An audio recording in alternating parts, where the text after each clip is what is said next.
We grow up hearing about values all throughout our life. We hear that so much that it starts to lose its meaning. There's family values, there's religious values, there's political values, but very, very few people actually know what their core values are. Why would we want to know that? Well, because it does a little something important, which is it drives everything you do, every behavior you engage in, whether it's a behavior that you like or an unwanted behavior like a bad habit. It drives you every decision you make and every choice you make. Most of the choices and decisions that you make are on autopilot, but that does not mean that they're not still driven by your values. They are. But because that is mostly unconscious, most of your decisions are being made via values that you're not even aware of. And because it's unconscious, you might not even be making decisions that are good for those values, that are fulfilling those values. So we could get into a long discussion about why do we even do that and on and on and on. But that's beyond the scope of what we're going to do here. What I really want to do here is show you how to elicit your values. Now, you can use this process to elicit your own values, which I do for myself frequently. You want to have a good, open relationship with your unconscious so that you understand your unconscious drives, so that your conscious mind and your unconscious mind can be working together in this, rather than you just do something consciously and hope that everything else works out. That's not how we want to live our lives. We want to live our lives intentionally. And another word for intention is value. Every one of your intentions, your positive intentions, are in their essence values. Your intention is the intent to fulfill a value. So everything you're doing in life is the intention to fulfill a value. Now, is that working well for you? It's almost impossible to know that unless you know what those values are. So this is why eliciting your values is so important. If you're a coach, to me, this is the first most essential thing you want to do with your clients. If you don't understand what your clients are really wanting, what kind of fulfillment they're really wanting, and how, the specificity to know what kind of fulfillment they're going for and how to do that, then what are you coaching them on? So like even solving a problem, if you're trying to solve a problem, well, when you solve that problem, what is the bigger picture here? What is it you're aiming at? What is it you're trying to get at? Because that that creates a compass for solving that problem. And Einstein said we can't solve problems at the same level in which the problem's being created, but that's what most people are doing. But if you know what your values are, now you've ascended to a higher level, and then from that level, it's much easier to solve problems. In sales, I see this all the time where the salesperson doesn't really know what their client values or their prospect values. Without knowing that, it's just hit or miss. You're going to throw a bunch of features and benefits at the client or the prospect, hoping that something sticks. But if you go deeper, and you can use this conversationally, what I'm going to show you here, if you go deeper with that and you understand really what that prospect values, and your product or service links up with that, like there's a place for that, it actually is aligned, the sale just sort of creates itself. All you have to do is understand what their values are and then package what you're selling in their values. That by buying your product or service, they are going to get that value or values fulfilled. Then it's a no-brainer. There's even objections have values behind them. When somebody objects, or when you object to something that you want, or you're resisting something that you want, there is a positive intention behind that. There is a value behind that. When you understand that, then you can integrate any of these objections rather than trying to fight yourself or trying to overcome resistance, or it gets worse. We start making up stories about a part of you that's trying to sabotage you, or a part of you that's afraid of success. None of that is true. And you will understand that when you know how to elicit your values. So there is a PDF that you can follow along with. You can download that by checking the description below this video. Go ahead and download that PDF. And it's the process that I'm going to do here. Now, if it doesn't match exactly what's on the PDF, because that always happens, this is more of a conversation that I have with the person, so it might not match exactly the structure that's on the PDF, but it's a really good PDF to work with to help you understand this process for yourself and then you can use it with other people if you're a coach or you're an aspiring coach. We are also this weekend doing a training where we're going to do this process, and I'm going to show you what you can really do when you know what your values are. Like, there is so much you can do with this, and we're going to get into creating visions based on your values. We're going to get into what I was mentioning earlier. If you have any objections to creating the life that you want to live, or specific accomplishments or goals that you have, if you're feeling any resistance to that, we are going to pull all of that out on the table. We're going to help you create an incredible vision for your life going forward. And then there will be even more than that. So this weekend, the training is free. And you'll find the link below this video in the description there. So not only should you get that PDF, sign up for that free training this weekend. You do have to sign up for it. We're not doing it like we're doing this on YouTube. We're doing it behind closed doors, but it is free, so take advantage of it. Okay, let's get started. We have some volunteers, and this is live. It's raw. None of this is staged. None of this is scripted. You'll get to see how I do this process. You can also ask questions, but I'll probably won't get to your questions until after I'm done with this demonstration. And if we have time, we have multiple volunteers, so if we have time, we may do more than one. And if we don't have time for the volunteers, I apologize, but stay on the list. We will get to you eventually, because people out there have said that they want more of these demonstrations, so I will be doing more of these, and we will need volunteers. All right, Yulia, you want to bring on the first volunteer? Okay, Mike, how you doing? I can't hear you.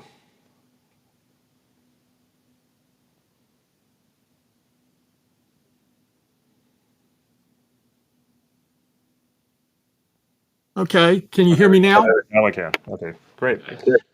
Okay, so we're going to jump right into this. So either we want to start with something, a tangible goal that you want to achieve, or we can choose an area of your life and work from there. So if you were to chunk your life down into 3 to 5 major life contexts, we could choose one of those contexts and go with that. Which one would you like to go with?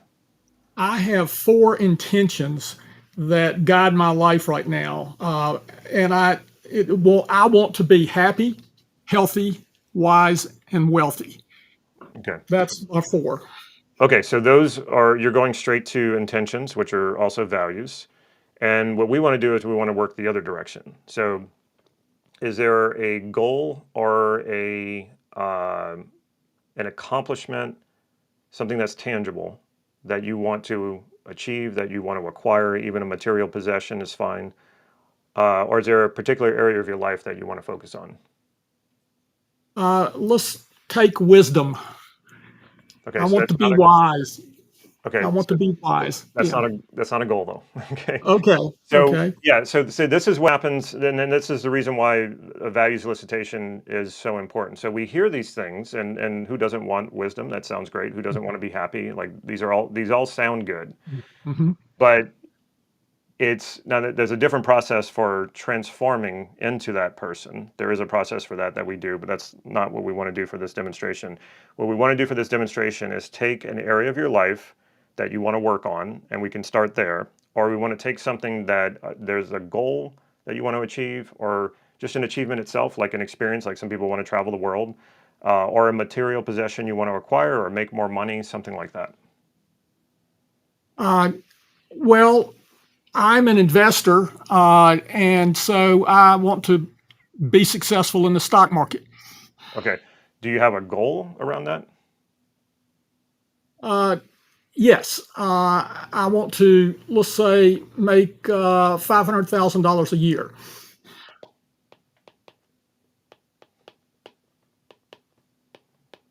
Okay. All right. What's important to you about making $500,000 a year? I can live well and contribute, donate to the places that I want. That just be charitable. Okay.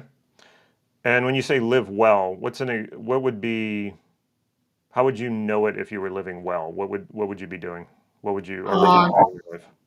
I'm living well now, so it's maintaining the status quo. Okay. And if you could maintain the status quo by making $500,000 a year, what would that do for you? That would make me happy, lead me to wisdom. I can invest in my health, and that's that's what I want to do. Okay, great. Okay, what is important to you about being happy? Uh, it's obvious. I mean, I don't. I think we all want to be happy, and I'm pretty happy now. Okay, so yes, most likely all of us want to be happy. I'm wondering, what does it do for you? Uh, it's motivating. I can have enthusiasm for life. Okay. Now you said it making $500,000 a year would lead you to more wisdom. Yes, What does wisdom do for you? wisdom lets me have experience or make hey helps me uh, get experience, and that will lead me to better decisions about my life. Okay, and what's important to you about making better decisions about your life? Uh, I've made a few really bad decisions in my life, and I want to not do that again. Okay, so what do you want instead? I want to uh, make my life better on all fronts. Okay, so we're getting a little into where it's getting a little nebulous. So I'm Okay. going to go ahead and drop that one. And what's important to you about health? Uh, I want to be as healthy as I can. I'm retired, and I see a lot of people who are retired who aren't healthy, who are overweight, who are Okay, so let's bring lack. this back. Let's bring this back to you. What does being healthy do for you? Okay, it makes me feel good, and it lets me walk 2.5 miles a day. Okay, feel good in what way? Uh, Both mentally and emotionally, I can feel good. Okay, what is important to you about feeling good emotionally and mentally? Uh, it makes me happy. Okay, so we're going to circle back to happiness on that. What's important Yes. to you about motivation? Motivation.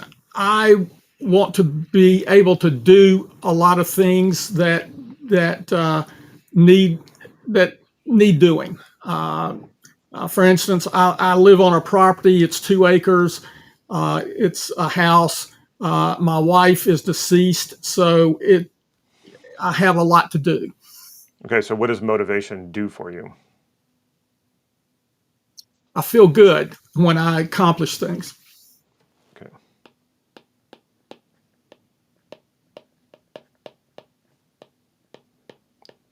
And what's important to you about accomplishment? I feel like I I feel happy. Okay, it's fine if that's Yeah, it. Yep. yeah.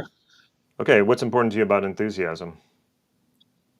Enthusiasm is contagious, and I like uh, my friends to see me enthusiastic, and they become enthusiastic. Okay, so what does it do for you? What does enthusiasm do for you? Tough questions. Uh, it gets me in the flow. It gets me. I feel good. In what way? My body feels good. My mind is clear. Um, yeah. What's important to you about mental clarity? Uh, I can make good decisions. Okay. What's important to you about making good decisions? Uh, I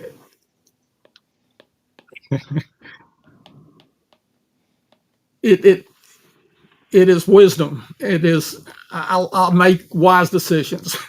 Okay. and I know where you're going with this. No, no, no. So this is fine. So if so, a few things I want to point out here. When you're having to pause and dig deep for the answers, this is means the process is working. So this is Okay. why we don't hand a list of values to people and say just pick whichever ones you want. It's like this is not a restaurant. And Right. of course all of it looks good. Like if you put a list of values in front of someone, everything looks good. Why would you Right. would circle Mhm. everything, right? But when Yes. we're being specific about a goal that you have or a specific area of your life, and I'm asking you specifically what is important to you about this, and you're pausing, that what's happening is that these answers, because you're calling on them, you are actually communicating with your unconscious and you're pulling up the answers that way. And this is far more powerful than just reading them off of a list and saying, oh yeah, I like this, I like that. And so that is good. So the hesitation of this is not a bad thing. Like if you're hesitating or you're thinking, that's good. Okay. And then where we have, when I'm asking you these questions and they're leading back to happiness, and you're kind of laughing about it like it's getting redundant, but no, no, this is good because it is unifying these values under a very large value, which is happiness, which is a huge value, and most things are moving in that direction. And we're going to get into the hierarchy of this. Most people don't understand that, and so when we keep hitting the same values after a while, that's how we know we're done with the value solicitation. When we start cycling back through the same values a lot, and we already have plenty, so it's not like didn't have enough here. Okay. And then the other thing that can happen is if I were to keep asking these questions, you would probably start saying words like fulfillment and purpose and meaning. And so that lets me know we're done as well, because these are very big, broad, general values that are what it's like the byproduct of what happens when we fulfill multiple values. Mhm. So, like something like fulfillment, it's not a very useful value, not because it's not important. It's just that that's actually what we're after, the fulfillment of your values. Okay. So just Right. saying like something like fulfillment, and not you weren't saying that, but I'm just saying like if you were just to like only focus on that, it's like, well, okay, go be fulfilled, and it's like I don't know how to do that, but you have a lot more clues about what makes you happy, right? So you Mhm. can go and do those Yes. things, or what makes you motivated or enthusiastic. So that's why we need these sort of more intermediate level values, so that we know what are the stepping stones to getting where you want and to the complete fulfillment. Okay, so what we're going to do now is I want to understand within this context of making this or achieving this goal, what is the order of importance of these values? Mhm. And this is the part that surprises a lot of people. And I'll explain as we go. I don't want to explain too much, but one thing I will say is that we're not when we're looking for the hierarchy of these values, we're not looking for which one has to come first. Like a lot of times people will say, well, before I can experience freedom, I need to experience safety. So they'll say safety is more important. No, that's not what we're looking for. And there's not much fulfillment in safety. There's a lot of fulfillment in Mhm. freedom though. Mhm. Yes. And safety and freedom includes safety, because you wouldn't feel free if you didn't have a certain sense of safety. So in that regard, we're not looking for which one comes first. We're looking for which one is the biggest category, which one has the most fulfillment in it for you. And that decides which one is more important. Okay. Um, and feel free to ask me questions along the way if you don't understand what I'm asking you for. Okay. Right. All right. So as it relates to this goal that you have about making $500,000 a year, which one is more important to you, contribution or happiness? Happiness. Okay. And out of happiness and wisdom, as it relates to this goal, which one is more important to you? Mm. Wisdom. Okay. So I want to clarify this, and it's not that I don't believe you. What I want to do is I want to make sure we got it right. So if you were wise, but you couldn't be happy for the rest of your life, you would Mhm. rather that, or you could be happy for the rest of your life, but you wouldn't be wise. Which one would you choose? Happy. Okay, yeah. See, this is how we want to clarify this. But a lot of times we think, oh yeah, I want this other thing, and then when we clarify it like that, you realize, no, okay, this other thing is even more important. Then here's the other thing too. I'm not trying to take away your values. You can have them all. We just want to find which one is more important to you. Right. Okay, so we continue with happiness, and out of happiness and health, which one is more important to you? Maybe I think health, because I'm not happy when I'm feeling bad. Uh, Okay. So I understand that. Just like I was mentioning, it really would be difficult to experience freedom if you felt unsafe. But that doesn't right. mean that safety is more important because there's not a lot of fulfillment in safety. If you're safe and you just stay there, it's kind of boring. But if you experience safety and then you can move on to bigger and better things like freedom, right? Mhm. Then it's all encompassing. So what you're telling me, what you just told me, is that your happiness includes health. Correct. So if you, again, if you could be guaranteed that you would be happy for the rest of your life, but you wouldn't be healthy, would you take that, or would you take you could be healthy for the rest of your life, you just wouldn't be happy? Happy. Right. Okay. Out of happiness and motivation, if you could only have one Yeah. in this area of your life, which one would you take?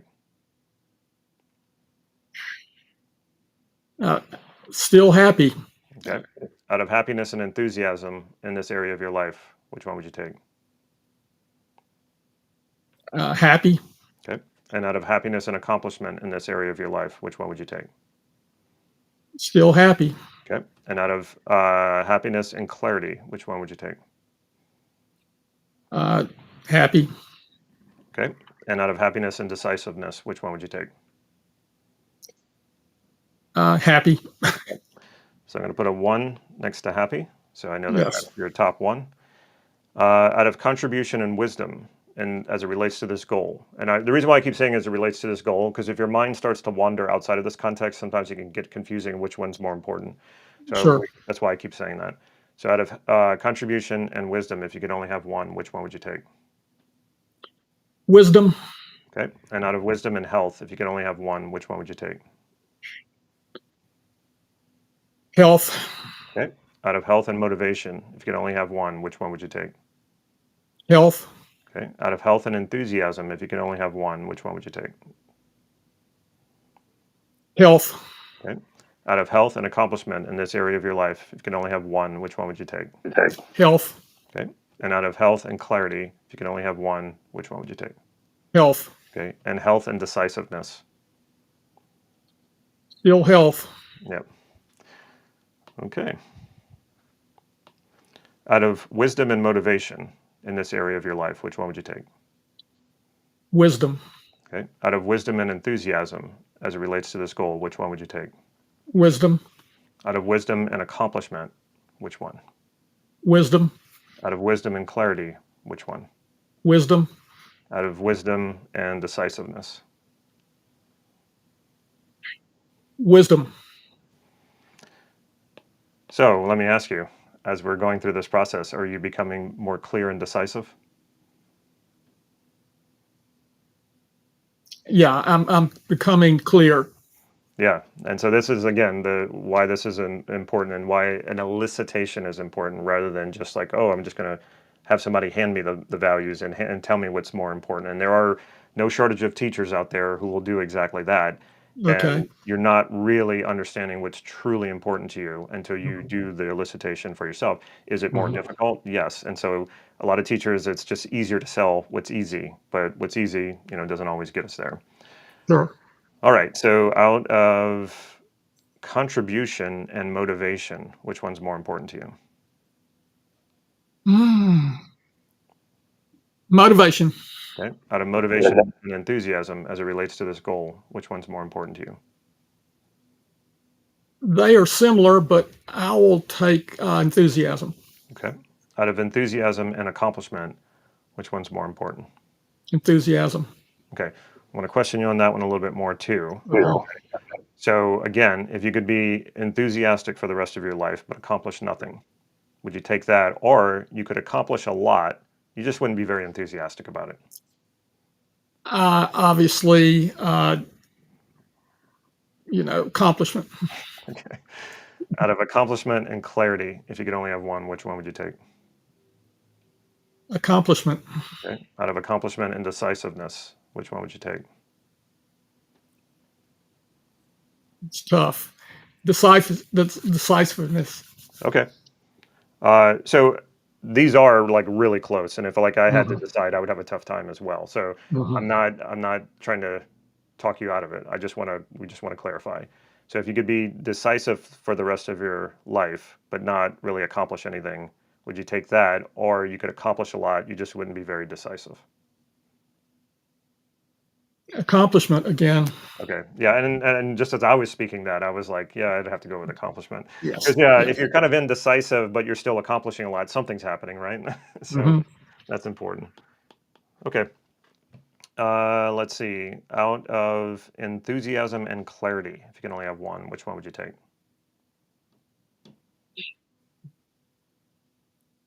Clarity, maybe. Clarity. Okay. Out of clarity and decisiveness, if you could only have one.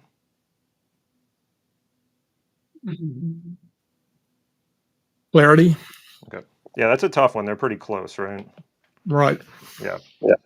Let's go back to enthusiasm and decisiveness as it relates to this goal. Which one would you take? Decisiveness. Okay. Yeah, I think it's unfortunate, but a lot of times people think they value enthusiasm more than decisiveness on the surface. Mhm. What we end up realizing is that there's a lot of enthusiastic people who don't actually do anything, they're fun to be around, right? Yes. But Yes. they don't really. They talk a lot about what they're going to do, but they never do it. That's what Hmm. I found a lot, and not all.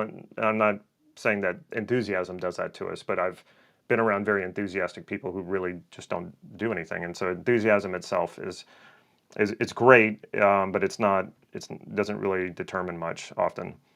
Okay, so let's go back to out of contribution and motivation. If you could only have one, which one? Mm. Motivation. Okay, out of motivation and oh no, we already said that one. So we already know that enthusiasm beat motivation from before. So I will put a 7 right there. So now we're down to contribution and motivation, and you said motivation. So we got everything we need here. So we got 9 values. Let's see if we can, if I can fit them all here. I like to keep things to one page if we can. Okay. So I might just pull it off. Okay. So we have, as your number 1 is happy. Your number 2 is health. Your number 3 is wisdom. Your number 4 is accomplishment.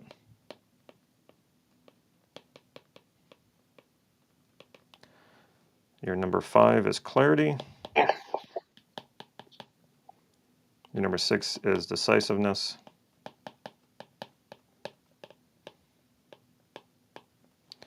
Your number 7 is enthusiasm.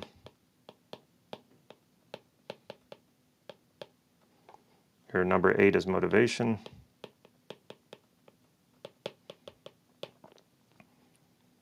Your number 9 is contribution. Okay. So if making $500,000 a year brings you happiness, health, wisdom, accomplishment, clarity, decisiveness, enthusiasm, motivation, and contribution, is that what you want? Uh, I think a lot of those values will help me make $500,000 a year. Exactly. Yeah. And when you're making decisions based on accomplishing that, making those decisions based on this hierarchy of your values is going to guide your decisions. It's going to make you more decisive, and it's going to make you have. It's going to give you a lot more clarity, and that's the part. That's the main point of this. Plus, these are your motivations for doing that. Like your values are that motivation. So Right. just doing this process takes care of 3 of your values: clarity, decisiveness, and motivation. Mhm. And I would think if you realize this and you're setting yourself up toward this goal and you know that these are the values you want to align with to fulfill this goal, you're probably going to get enthusiasm. It's probably just going to be a byproduct. Sure. You're going to experience happiness. Hmm. And in the pursuit of this goal, you're not going to risk your health, which a lot of people do. I've seen it and I've done it myself in the pursuit of money. set Right. aside my health. I don't have time to exercise, or I don't have time to fix a healthy meal. And so now that you're well aware of these values, uh, well, let me ask you, instead of just say it, in the pursuit of this goal, do you feel like these values or this goal aligns with these values very well? Or do you want to change the goal? Um, right now, I'm okay with this goal. Okay, good. So about 50% of the time when we do a values elicitation based on a goal, that when we get to the end of it, we realize, wait a minute, this goal is not really going to fulfill these values for me, or the pursuit of it's not going to fulfill these values for me. And that's a good time to realize that, so that you can change the goal. Instead of working toward a goal that we think that, that we're miserable, we're not aligned with our values as we're working toward it, and we just keep telling ourselves, well, when I achieve it, then I'll get all this fulfillment. If you're not If you're not, feeling it as you're moving toward the goal, don't think that when you get the goal that it's suddenly going to happen. And so it's really important that we change our goals to align with our values, not the other way around. And I think that's what a lot of people try to do. They try to make their values align to a goal. They try to make themselves align to a goal, and it's like, this is not where it's at, because what is the purpose of your goals if they're not to fulfill you and not to fulfill your values? Your values are far more important. They are your motivation. They are your fulfillment. They are your purpose, your meaning, the whole reason why you are living. So we should always put our values as more of a focus. Now, one more thing I want to do, and this is what we do in self-concept, because when I'm coaching someone, so all of this is the first thing that I do with a client. I want to know what their goals with their are, goal. what it is they want to achieve. If there's a problem that they want to solve, well, I want to know, what do they want on the other side of that problem. It's not enough just to focus on the problem and try to solve it, because that, like I said, with the Einstein quote, you're still working at the level of the problem, which makes it almost impossible to solve. So I want to know what this person wants on the other side of that. So regardless if we start with a problem or we start with a goal, it's the same process. So I want to know what their values are. We want to clarify their values in a hierarchy, and then I help them create a vision of what this would look like in their life, in this area of their life. And the vision is based on their values, which is so much better than a vision board, because vision boards are like these two-dimensional images we print off the internet, and they're not generated by us. But when we generate a vision based on our values, it's holographic, it's bright, it's dynamic, it's changing, it's always there for us, instead of like, something we just see on on the wall by our bed or something like that. You're taking your vision with you everywhere. So that's one area, that's one direction we could go in this. But the other thing that I do is I go through and ask the person, the client, if they are embodying these values as qualities of who they are, because that changes the game entirely. So it's one thing to align with your values. That's going to make you feel good. That's going to lift your self-esteem, your confidence. It's going to bring more fulfillment. But what if you actually are those values as qualities of who you are? Then it becomes a self-fulfilling prophecy. Then you embody it. And that means wherever you go, whatever you do, you are those qualities, rather than having to pursue them necessarily. Now, this doesn't mean that when you are these qualities that you don't pursue it. Quite the opposite.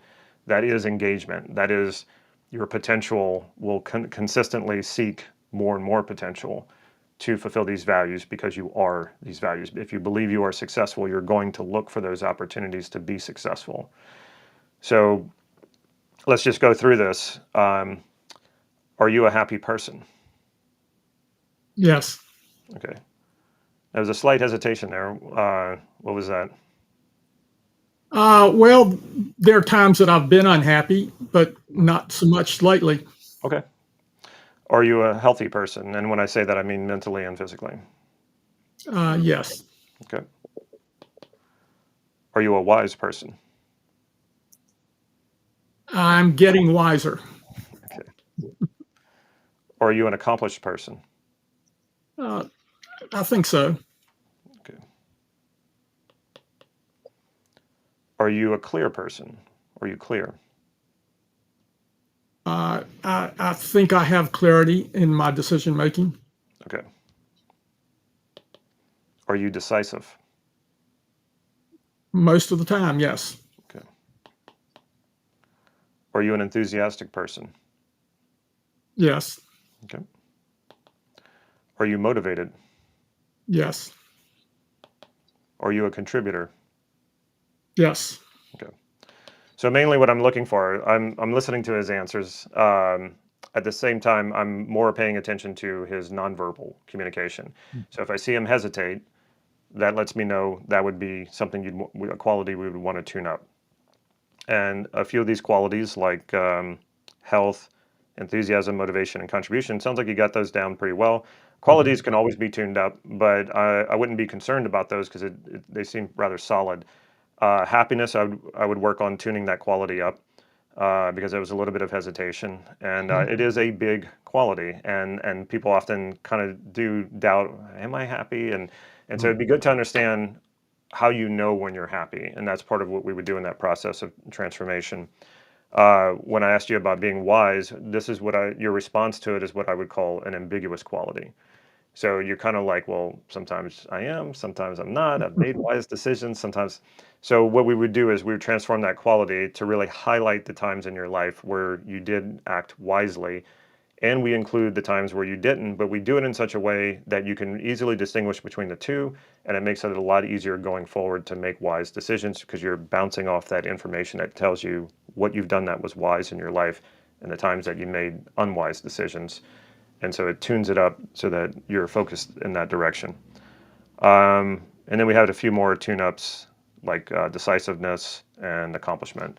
But it sounds to me like you probably do a good bit of personal work on yourself because you seem most of the time when I listed values with people and I asked them each one, almost all of them are ambiguous, and that was me when I first started doing this work. All of my top values were ambiguous qualities.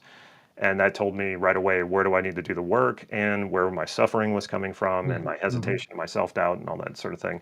So, has personal development been something you've worked at for some years now?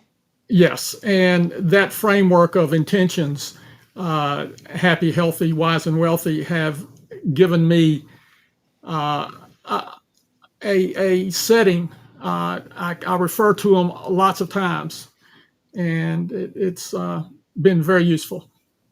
Good. Okay. Well, yeah, I can tell. Most people don't come out feeling this confident about their values being qualities as you came off. When I encounter this with people, it's usually because they have done a lot of personal work. So Right. good for you. Good for you. All right, I want to thank you for being a volunteer, being brave enough to go in front of the camera and, and do this in front of a live audience. So I really appreciate that, and I look forward to hearing from you how this goes with this goal. Thank you so much. All right, take care. Bye, Damon. All right, bye. Okay, so I think I only have time for some questions. And if you guys really like these type of demonstrations, and even if you want me to do another values elicitation demonstration in the future, I can definitely do that. It really depends on everyone out there in YouTube land and greater social media. If this was helpful and you want me to do more of these, I would be happy to. I could do this all day. I love doing this. All right, let's see. Let's see if there's any questions here.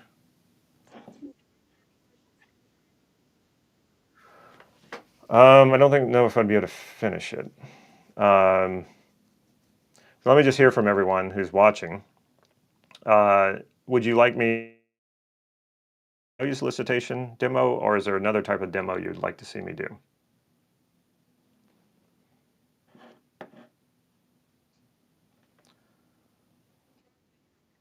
Delayed, yeah.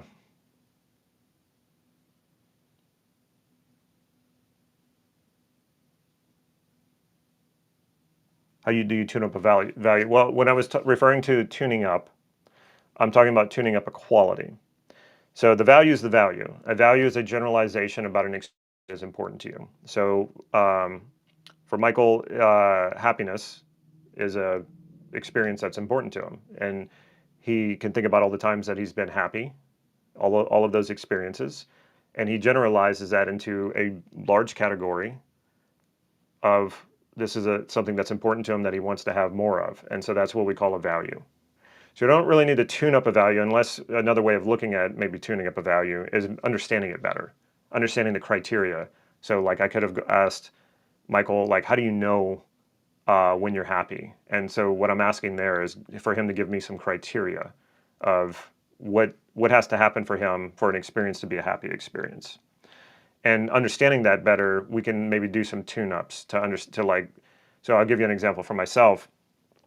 I've always felt very ambitious. It's a high value of mine. It's also a quality that I believe. And as I was about myself, and that as I was doing some work recently on myself, I started to realize that I have been ambitious in ways that I'm not exactly okay with anymore. I was kind of incongruent with my own ambition. I pushed a little hard, pressured myself, pressured other people, and I kind of woke up to it and I was like, I don't want to be like this. This is not how I want to be ambitious. So tuning up that value was getting clear about, well, how exactly do I want to be ambitious now, differently than how I have been in the past. And this is important to know for being that quality. So when I was talking about tuning up, I was really meaning it more toward the quality. So if we take one of, well, same one, happy for Mike, he kind of hesitated, which let me know that there's room for tuning up that quality within himself. He's pretty sure he's happy. He's pretty certain about it, but his hesitation tells me that this can be tuned up. How do we tune this up? It's a long process called the self-concept model, which is an entire model that my mentor Steve Andreas created, and it's about how to transform yourself at the identity level. And so we can take a quality, like even if you felt like you're unhappy, we can take that and transform it into happy, believe it or not. We can do that. It is possible. How do we do that? Well, we're not faking anything. We need to restructure your happy experiences so that in your unconscious, they're highlighted. And the unhappy experiences are also there, they're integrated, but they're de-emphasized to let you know this is the way against your happiness. And then the highlighted examples, this is the way toward your happiness. And in this way it becomes a self-fulfilling prophecy. The tuning up is having more and more clarity about that. And how do we get that clarity? Through structure. How do you structure your memories? How do you structure these examples in your life of what you would call happy? And this is what NLP is all about. NLP is creates change and transformation through structure, not through content. So what do I mean? If you were very unhappy and I came to you and said, well, you should be happy and here's why, and I gave you all the reasons, I'm just giving you content, and you would probably want to punch me after that because you would feel like, okay, yes, those things are true, but I still feel unhappy. Why is that? Well, it's because the way that you're structuring your experiences, the way you're structuring your memories, that is causing you to fixate on the things that make you unhappy. And that's going to be a block, something that gets in the way of you being happy because you can't see through it. But we can work with structure, which is much faster and much easier. And through structure, we can restructure your experiences so that you do highlight that what is good in your life, what makes you happy, so that you focus on that more. And then, like I said, once you do that, the structure sticks, and it becomes a self-fulfilling prophecy. Okay, let's see.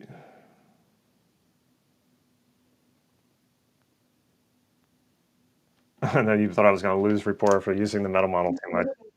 Okay, so the comment was, for a moment, I believed you would lose rapport because of using the meta model too much, but I realized that's part of the process. Yes and no, and you can. I don't want to. I'm not ready to teach this yet, but there are times when you can break rapport, and or not be in rapport and still influence the person. Rapport. I'm going to kind of break my own rules here. All rules can be broken. Rapport is not always necessary. Uh, anyway, I'm not ready to teach that yet. But there are some NLP people out there who are teaching that. And they're basically saying it's nonsense. We don't need rapport. I wouldn't go that far. Rapport is a very useful tool. And I would say more times than not, you want to be in rapport. But there are circumstances in which breaking rapport is actually even more powerful. But like I said, when I'm ready to teach that, then I'll be able to give more clarity about that. Okay, I think we're done here. Thank you so much, everyone, for tuning in. I really enjoyed this. And like I said, leave a comment below if you want more of these demonstrations, if you want more of this particular demonstration of a value solicitation. or if you want to see another demonstration, I'd be happy to do those. I really enjoy doing them. And like I said, if you want that PDF for this process, you will find that in the description below this video. And we have that training coming up. We're going to take a deep dive into values elicitation, but not just values elicitation, creating that vision, and then removing any resistance to creating your life in the direction of that vision that you're going to create, and creating that life based on your values. Right, is there a certain amount of experiences needed to overturn a negative experience? No, that is not true. Like, a lot of people believe that. They think, oh, well, what Damon is saying here is I need to go out and have a lot more successful experiences and then I'll feel successful. No, because what will happen is you will continue to select and collect information that will tell you that you're not successful if that's what your belief is ahead of time. So this is where imposter syndrome comes in.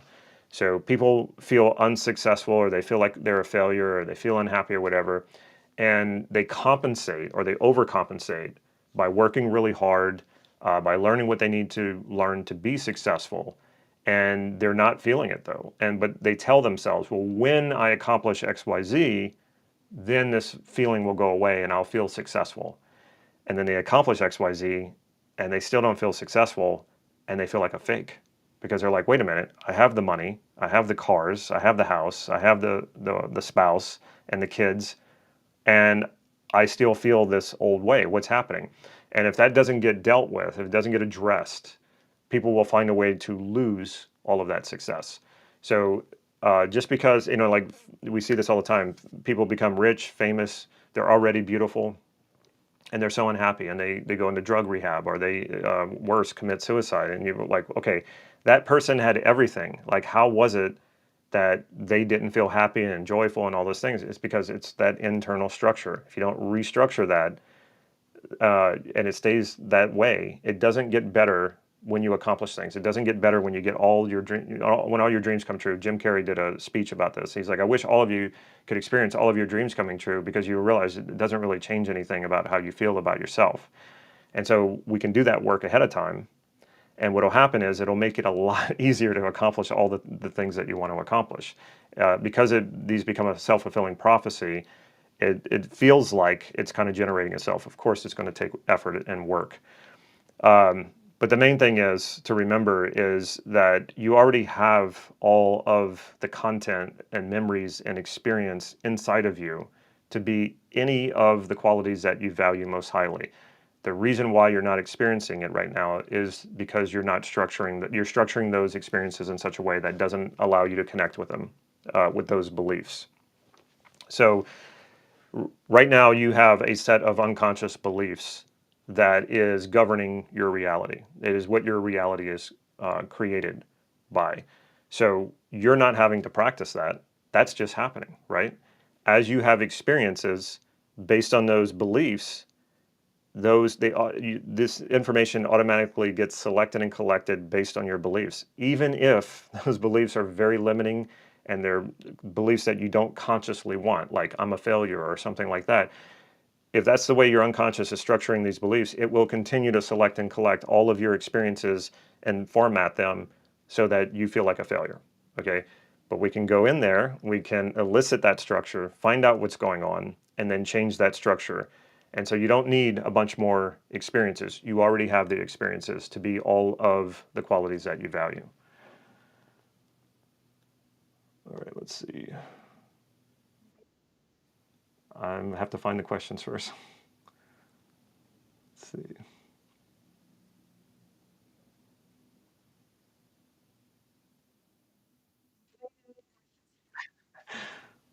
Can we learn the self-concept model you were talking about when you were explaining quality tune-up through your Ultimate NLP Practitioner Learning Program? No, it will help you be ready for the self-concept model. The Ultimate Practitioner Training is it's a basic level. I say basic, it's quite intense. There's a lot in it because I wanted to create the most complete NLP practitioner training I could. It will give you all of the basics that you need to learn and master NLP. The self-concept model is a specific NLP model, and there are many specific NLP models out there. So we couldn't include all the models in every single practitioner, even master practitioner training. You can also learn the self-concept model without learning basic NLP first. That was something years ago we weren't sure about. Like, can we just straight teach people the self-concept model and then they can use it to transform themselves? And then we tested it, and yes, we can do that. And then a lot of those people, what they do is they go on to learn basic NLP through an NLP practitioner course like mine. Or you can start with a basic NLP practitioner course, and then when you get to the self-concept model, it'd be a lot easier to pick up the model and start using it right away. So either way is fine. You can do it, but no, that model is not included in the Ultimate Practitioner. Okay. All right. It seems like some people want more demos on values elicitation, and some people want more on other demos. So we'll probably rotate them and alternate them. Plus or minus, how many lessons are there in the NLP Practitioner? There's, I think, 8 modules. So I don't know if we've broken them down to lessons. It's a lot. It's a lot, and it's meant to be a lot because there was so much that I started to realize was missing in NLP practitioner trainings. When I attended my first one, it was 2.5 weeks long, which is still a long, and it was live in person. That's still I don't even think they do that. I haven't seen, most of the time they're like a week long, which is no way you're going to get it in a week, right? After that 2.5 weeks, I knew that it wasn't enough. I knew there was more. I knew there was something missing. So I started asking a lot of questions. A lot of NLP teachers didn't want to answer my questions, but eventually I gained the trust of a few, and they were like, yeah, we cut a lot out of it, because in the early days of NLP, the trainings were 30 days long and they were all supervised.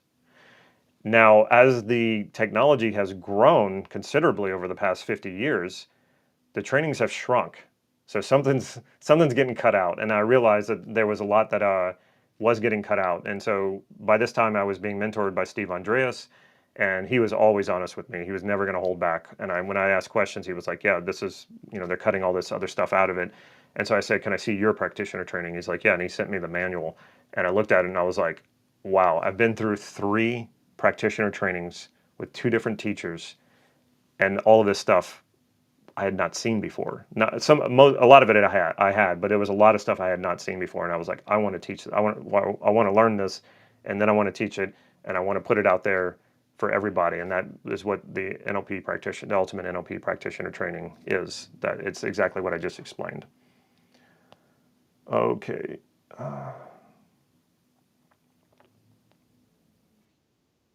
Okay. So somebody says the values interviews, I don't know if I'd call them interviews, seem to put people on the spot, and I wonder if some of the answers are considered or hurried. If I feel like that's happening, I would tell the person to relax and take your time. But working with Mike, he seemed to be pretty relaxed. I didn't get a sense that we were rushing or hurrying anything. So, and even if we were, I don't think that would necessarily create faulty answers. Your values are your values. They tend to bubble up when asked what's important to you, and what will something do for you. Where do we learn the self-concept model? From me. This is what we do. This is what we specialize in. If you go to selfconcept.com, you can find more information about what we offer. Would Steve Andreas' book give us some good understanding and skills within the self-concept model? Yes, absolutely. The problem with that book, though, is it's based on transcripts from actual trainings that Steve did, and it's a marvelous book. It's a brilliant book. The problem that I found with people who don't have an NLP background is they don't quite understand it. And it makes sense to me now. It didn't make sense to me then, because by the time I got to the book, first of all, I was already being mentored by Steve. And I had had years of immersive NLP training and hypnosis training. So when I got to the book, it made perfect sense to me. And then I was telling everybody in my NLP circles, like, you got to read this book. And they were coming back to me and they're like, I don't get it. And I'm like, how could you not get it?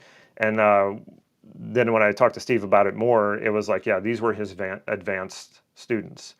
So if you're already an advanced student, you're going to have no problem with the book if you're an advanced NLP student. If you're new to NLP, it's probably going to be tough. And I realizing that this was the best model I had ever come across for all transformation and change, not just in NLP. I wanted to get this out there to everybody and make it accessible to everybody. So we created an entire training program on doing exactly that, making this model accessible to anyone who wants to learn it.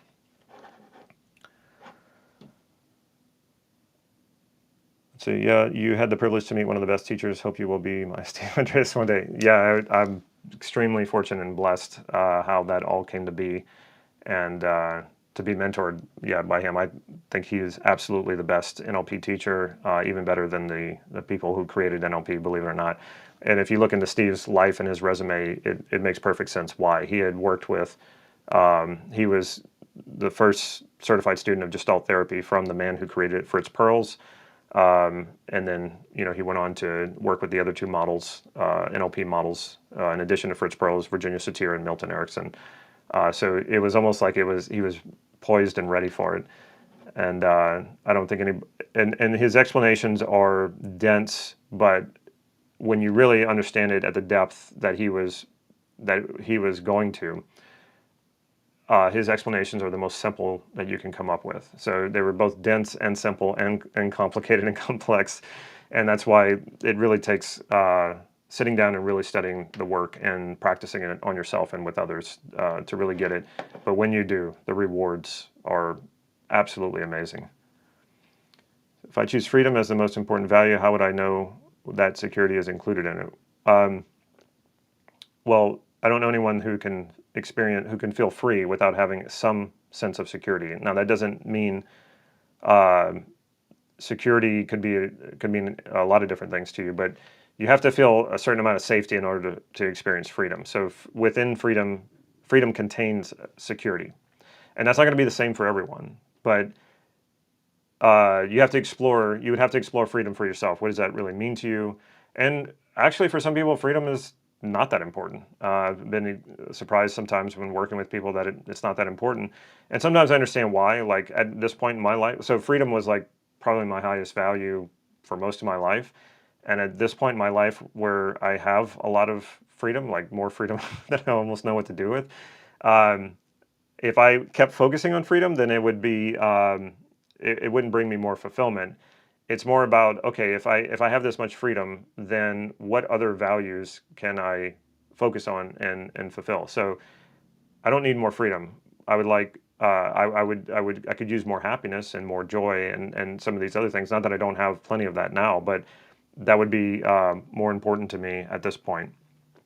So think about the times, Francis, when you've experienced freedom, and you probably didn't even think about safety because that's how freedom works, right? It's contained within it. You didn't feel unsafe, but if you were experiencing freedom, a sense of freedom, and however that was happening, and suddenly there was a threat, your sense of freedom would probably no longer exist in that moment, right?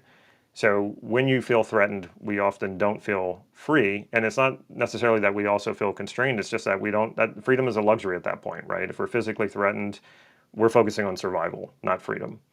So when you feel free, it's usually because you feel safe and secure, but so much so that you're not even conscious of it. So yeah, that's why I don't. When somebody brings up security and safety as one of their values, I just set it to the side, and it's like, okay, as long as the person has a roof over their head, they've got meals, they're not out on the street, they're not facing jail, they're safe. So we don't have to focus on that. We can go to bigger and better things. But some people will fixate on safety like that. And what that tells me is that they're way too focused on what they're afraid of, which is probably never going to happen. It's good to be cautious, right? But when we focus on our fears so much, then we're blinded by them and we can't see past them. So when someone says, oh yeah, security is my top value, and then I go, okay, well, they're focused on security because they're focused on their fears, and their fears are limiting them. So we have to see beyond that. And I'll even ask them questions like that. I'll be like, okay, so what do you need? Do you need a bulletproof vest? Do you need to hire a bodyguard? Do you need to hire a security guard for your home? It's like you start to realize, okay, yeah, I'm pretty safe. I can start working on other things. I believe the art piece on your right is from the book cover of Steve Andreas. That is correct. I bought it for my Kindle, and I will read that when I'm ready. Good. So I was not clear. I mean financial security. Oh, okay. Well, if you had financial freedom, right, you would automatically feel financially secure, right? So if that's what you were asking, like, I don't know anyone who considers themselves financially free and financially insecure at the same time, right? So financial freedom implies that you feel secure or you're financially secure.